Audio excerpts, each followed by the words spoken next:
Sponge cakes are, perhaps, the most favorite homemade cakes. They turn out soft, tender, very tasty.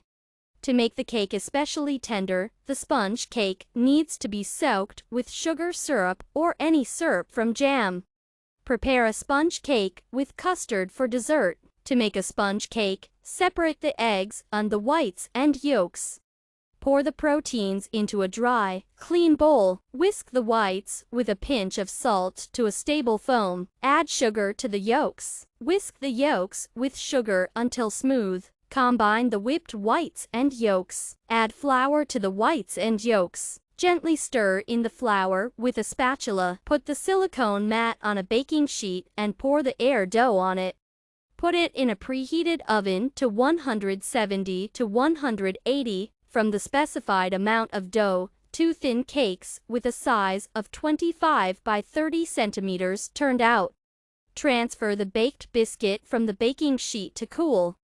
Cut each cake into 2 parts. Trim the uneven edges of the sponge cake. Use the crumbs to further sprinkle the cake.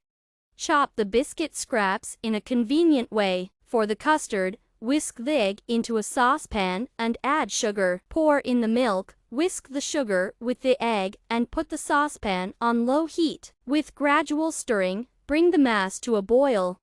Boil for a couple of minutes and remove from heat. Cover the cream with cling film and let it cool. Beat the butter with a whisk. Pour the cooled custard into the butter. Mix it up. The cream is ready. For impregnation, stir the sugar in hot water and lubricate both cakes with this syrup. Apply a generous amount of cream to each cake. Sprinkle crumbs on the top and sides of the cake.